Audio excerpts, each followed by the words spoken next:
It's a strange time to be a Eurovision fan, isn't it?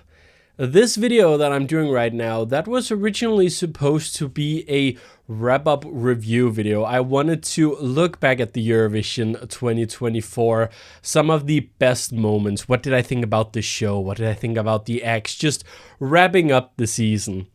But it's not gonna be like that, is it? At least I struggle to just find the energy to sit down and do a normal wrap-up video. This Eurovision truly has been anything but the ordinary, and there's a lot of things that happened in the 24 hours up to the grand final that to a lot of us still don't make a lot of sense. We still have a lot of questions that we don't know when and if we will get an answer for.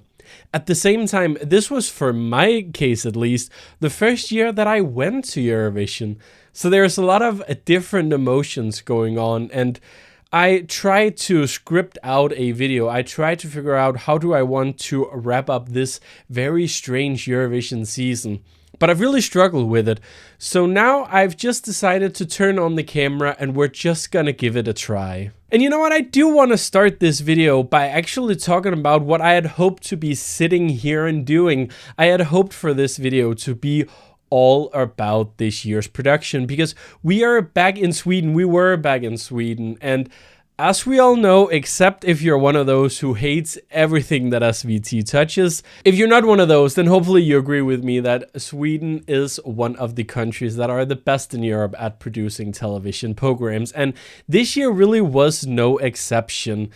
It is a little bit more laid back and minimalistic, both in terms of the graphics and the stage and everything.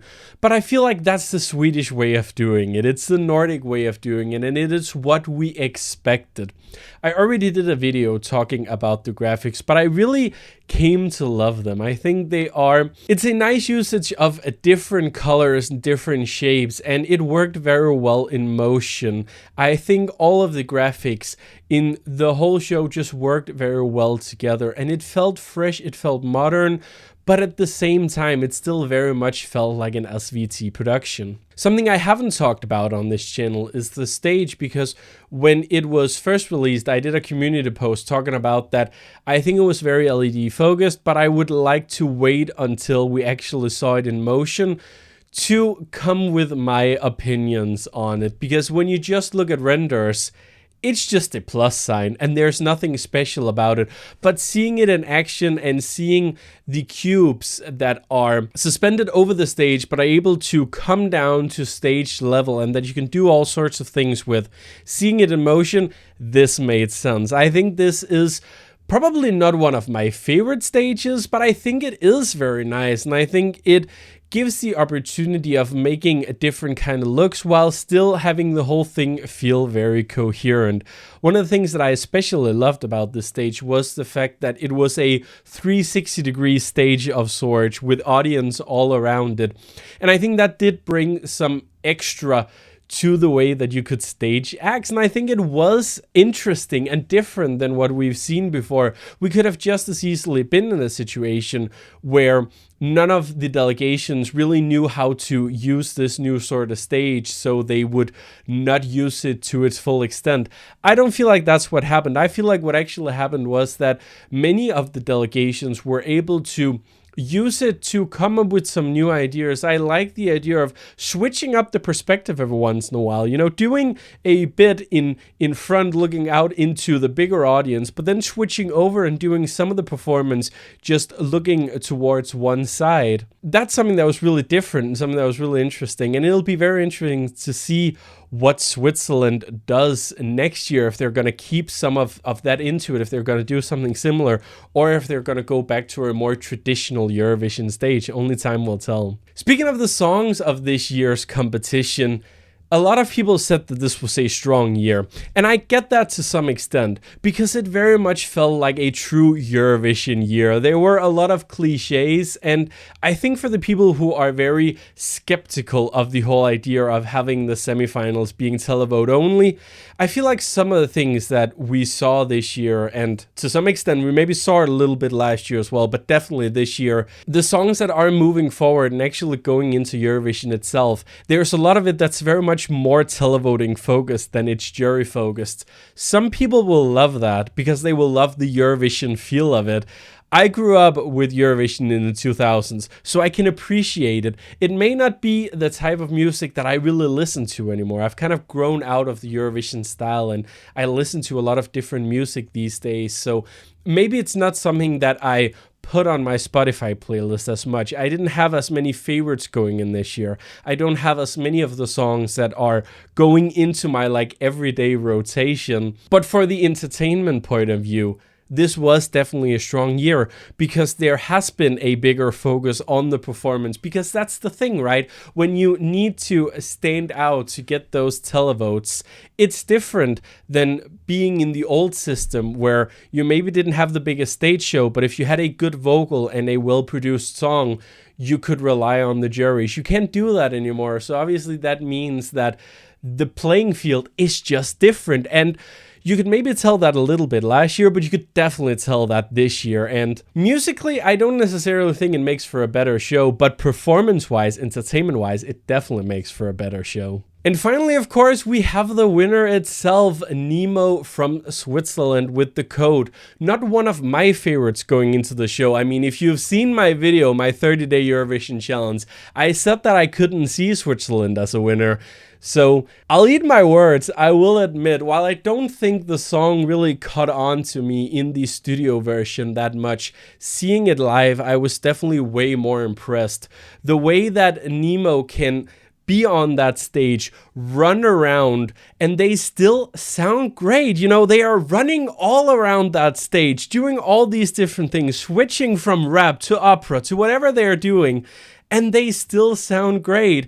That is very impressive to me. They didn't sound out of breath. They didn't look exhausted or anything throughout those 3 minutes. They went on that stage and they absolutely did their routine down to the last little detail. So watching the show, both in the semifinal and in the grand final, it didn't come as a surprise to me that this was the song that went on to win.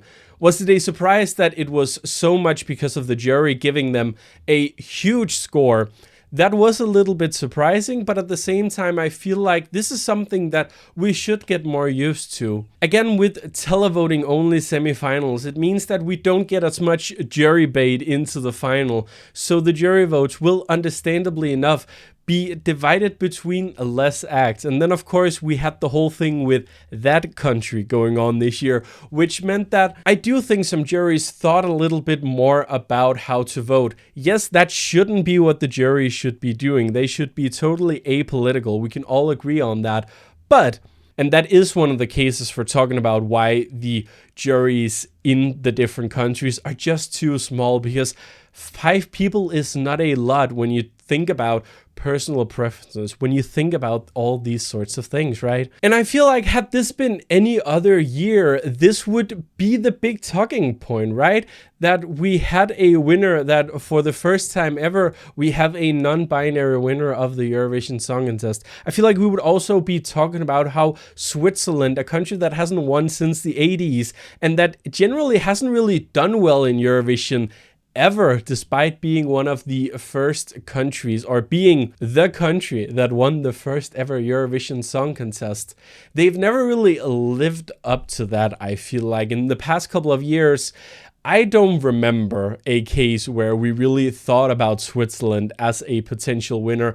Maybe a little bit with She Got Me a few years ago, but I still don't feel like that was really a song that was being talked about as a 100% potential winner. So if this had been any other year, this would be the big thing that we would be focusing on, and the Swiss fans would be absolutely excited for this, and we would have, we would be looking forward to such an interesting show next year, because we don't know what a modern Swiss Eurovision contest looks like. And I am excited for that, and I think a lot of us are excited for that, but it's just not been the focus this year.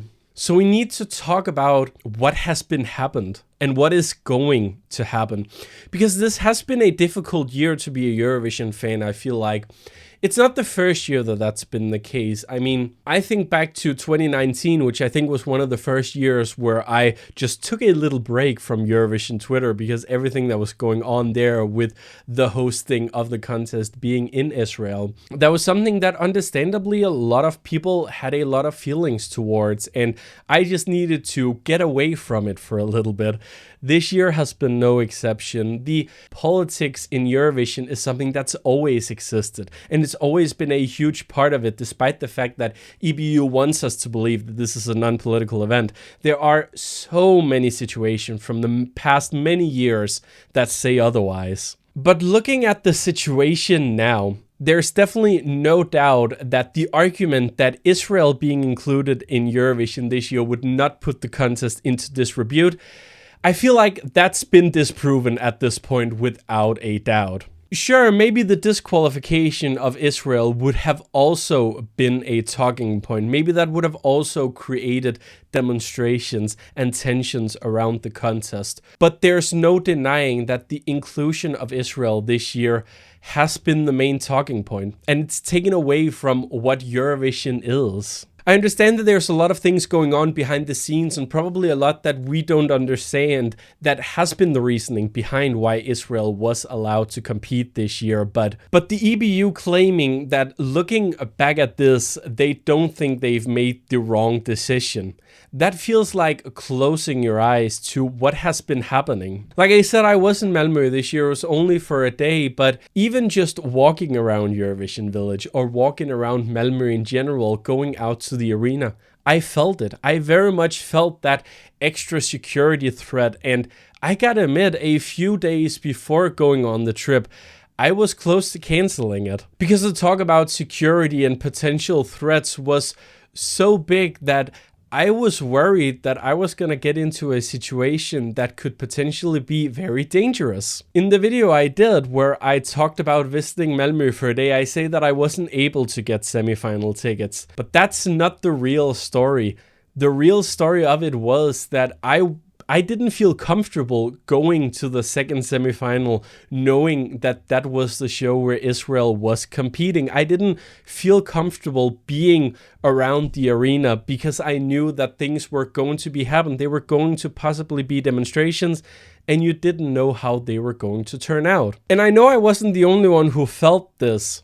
There was definitely a lack of people around when I went to the Eurovision Village, and from what I've heard, a lot of locals didn't want to go to it because they were afraid of all these potential threats to the security that was being talked about in the media and around the town. To me, that definitely sounds like an event that's been put in disrepute. And if only it could have ended there. At least we could have had the discussion now about what to do next year and how will Israel's potential participation next year impact that contest. If that was only what we were talking about now, I do feel like there was a possibility of them taking the right step towards making Eurovision 2025 safer. But of course, that's not the only thing that happened this year. I just want to pull out a small summary of the incidents happening around the Eurovision Song Contest this year that Eurova put in one of their articles. So first of all, the Netherlands was disqualified for an incident that occurred on May 9th. And of course, we all know about that situation. The Netherlands wasn't able to participate in the grand final because of this alleged situation that we still don't know a lot about. All we know, and that's because we've heard it from the Dutch broadcaster, was that a member of the Eurovision production was filming Joost against his will, and he made what has been described as a threatening gesture towards the camera. We don't know what that implies, but the fact that this went all the way up to the Swedish police department, something feels wrong. Who's to blame in this? I don't know, but something definitely feels wrong. But there's no doubt that Avrotros, the Dutch broadcaster, has not been happy about this situation. And from the statements that they've released, it sounds like the delegation was with Joost when this happened. So they must know something, and they must know why they feel like a disqualification was not justified. And then there's the other incident that happened. Ireland raised to the EBU an incident which led to Bambi Thug missing the final dress rehearsal on May 11th. RTVE of Spain lodged a complaint regarding press freedoms at the competition. multiple delegations have raised issues with the unsafe environment at this year's contest. As many as 4 other countries, those being Ireland, Portugal, Switzerland, and the United Kingdom, they held crisis meetings with the EBU and they were close to walking away and not participating in the contest. We also know that RØDE from Norway has spoken out about this to the Norwegian press, saying that they were also very close to not participating in the grand final. And then there's the situation with Portugal, with Yolanda's nails being in this typical Palestinian pattern, which meant that their performance on the grand final stage was delayed from being published on the Eurovision, and on Instagram they instead posted a clip from the second semi-final. And something that I noticed trying to actually find a picture of these nails, when you go onto the Eurovision.tv and you actually go look at the pictures that are supposedly from the performance in the grand final, you'll very clearly see that that is not the case. So while they have posted the video on YouTube, they are still censoring it on the website. Just wanted to mention that as well.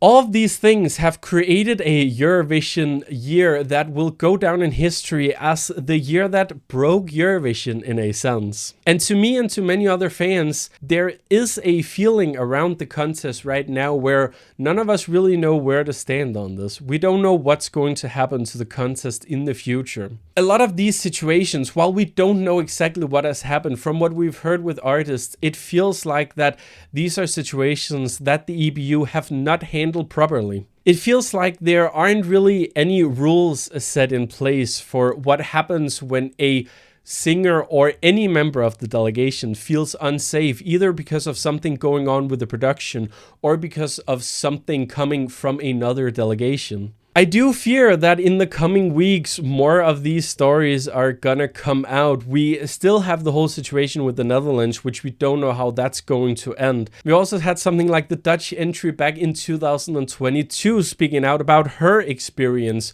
on the Eurovision stage and how she didn't feel comfortable taking part in the competition either, which shows that this is not a new problem, and this isn't necessarily a problem that was created because of the security and the tension of this year, but something that's been happening for a number of years. And to me, especially as a content creator, if I just want to look a little bit at myself and the position that I'm in here, I feel like it's very difficult for me right now to sit down and make a fun and happy Eurovision video talking about my love for this contest. Because it feels like at the moment, what's happening behind the scenes, that's just not something that I can sit and be quiet about. It's not something that I can just ignore and go about my day. I'm still hopeful that these things can be solved. I'm still hopeful that the pressure that's being put on the EBU now from all sides, including both broadcasters and even the EU, hopefully this will mean that some of the people in charge of the Eurovision and the EBU at the moment who are making these decisions that I frankly don't think are right, hopefully some of these people will be booted and we will see a EBU that steps up and cares. Because if not, I am not sure if I want to report on the Eurovision Song Contest anymore. It's definitely put a downer on the whole contest, which is a shame because we've had so many artists this year who are fantastic, who are so lovely, it seems like, and who has really put their heart and soul into their performances. I encourage everyone to go and stream the hell out of your favorite Eurovision acts from this year, because they truly deserve it, and they deserve all the love we can possibly give them. Buy their merch, go to their concerts if you're able to. Show that we as a community stands behind the artists, not about the actions of the European Broadcasting Union. It's such a shame that at the moment it feels like the whole fandom behind Eurovision is so divided. I will admit that it's felt like that for a few years, especially with the very toxic environment that something like Eurovision Twitter has produced, which means that I am once again away from Twitter. We as a community at this point in time need more than ever to stand together, to rally against the EBU, to support the performance, to support the broadcasters who are actively using their position to speak out about this. We need to, if possible, get in contact with members of the steering group and get them to make changes, because these are truly the people who can be this change that we're all looking for. This wasn't what I was hoping to be talking about here at the end of Eurovision 2024, but I needed to get it out of my system because I've definitely thought a lot about in the past couple of days after this show. Do I even want to continue making Eurovision content anymore? It's a decision that I have to make for my own, that's for sure, but I hope that things get better. And I hope that a change will happen before next year's show so we can enjoy Eurovision again. But only time will tell what happens. Despite everything, I did enjoy the show this year. I enjoyed the acts, I enjoyed the presenters. I haven't even talked about Petra Merde being back. She is still a gem. There are definitely great things to remember from this year's contest. And while it may be hard to focus on those right now, hopefully we can focus on those in the future where all of these incidents have hopefully been resolved. That's all I had to say. Like I said in the beginning, I didn't know how to script this video, but I wanted to tell my raw and honest thoughts because I feel like that's what we need to do right now. But I definitely encourage everyone who has a platform, whether those being a big platform or a small platform, to speak out about their feelings, speak out about these things, and show the EBU that we will not sit silent about this. We will not ignore what's happening at the moment. That's all I have to say. Eurovision videos, or maybe other videos on this channel, will resume once I feel comfortable stepping into that again. But like I already plugged in my last video, go check out my other channel, Hello Niklas, if you want to see more from me. But thank you for watching this long, slightly ranty video. Take care, guys. I'll see you soon.